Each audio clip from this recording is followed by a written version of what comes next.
Alright, so now I will start with the last and third topic, that is developing a marketing strategy. I hope you're not bored already and you're still awake and looking at what I'm talking about.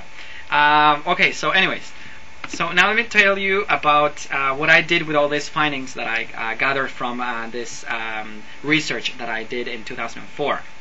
So as you see, I started asking a lot of questions to these ladies, like where did they drink the wine, on what occasions, how much they were willing to pay, and things like that. Do they read magazines? Do they remember, for example, when was the last time they saw an advertisement on wine, for example? Where was it? Was it a magazine, a TV, the trains? Where was it?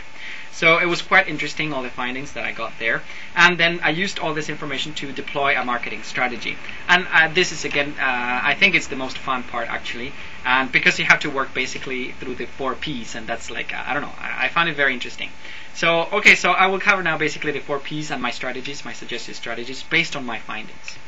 So what I found in this particular case was that, according to the product itself, I found, for example, that as I told you before, I think, girls here prefer to find fruity flavors in wine rather than alcohol, for example. So it was very important that the wine that was going to be sold here was more fruity. Like you can feel more maybe the flavor of the grape, the type of the grape, and also the wood flavor, right? And all those nice words that sommeliers like to use.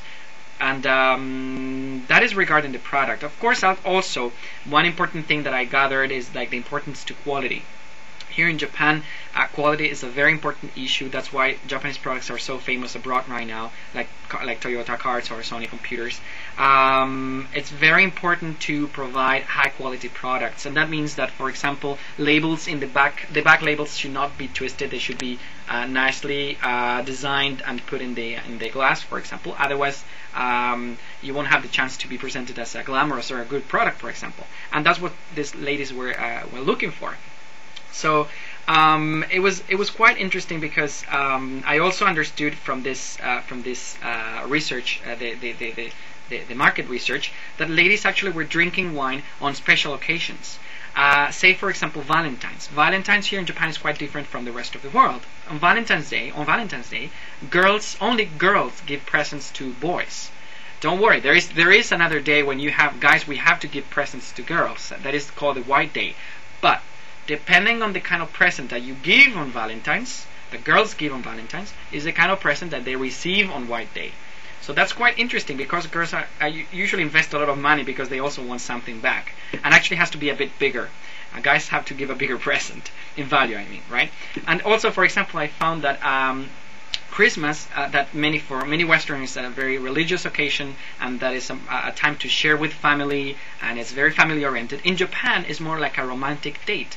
So for Valentine's, people don't gather as a family to eat or celebrate. What they do is rather go out for dinner with their couple, for example. So it was quite interesting. So I saw, okay, they drink wine mainly on occasions. So which are the typical occasions? And these are the events where they tend to consume more wine. So it was quite interesting. And of course, then I started trying to find out how much are they willing to pay for this. It was very determinant to know this issue because, of course, this would allow to actually charge a bit more. And for example, if you charge $3, these wines would not be considered as a present because they're too cheap. So you should try to charge a bit more.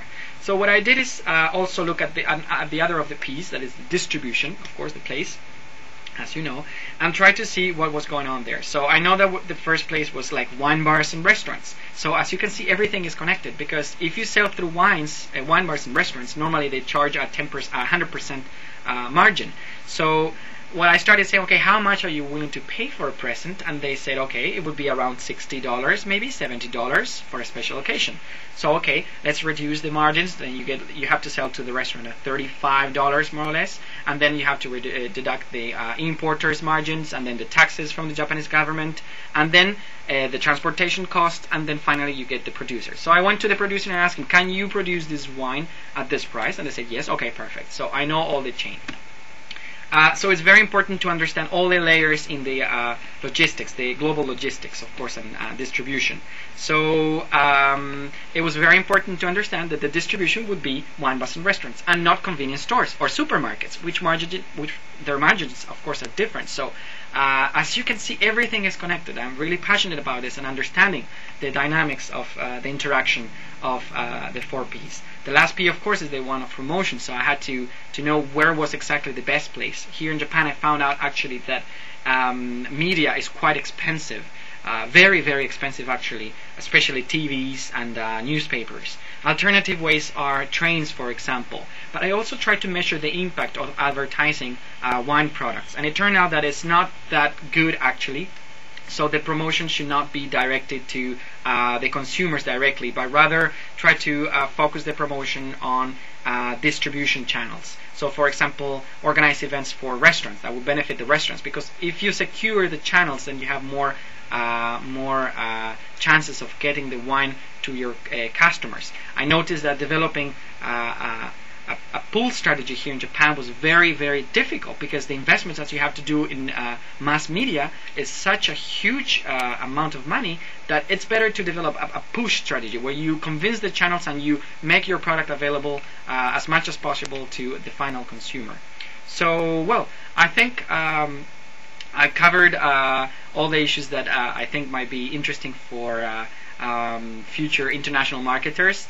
I really like my career, and I have a lot of fun doing this in Japan. And of course, if you want to experience this here in this country, please just ask Professor Kafuri to give you my email address, and do not hesitate contacting me if you're planning to come to Tokyo. And well, I hope you enjoyed it, and that's it. Nice talking to you.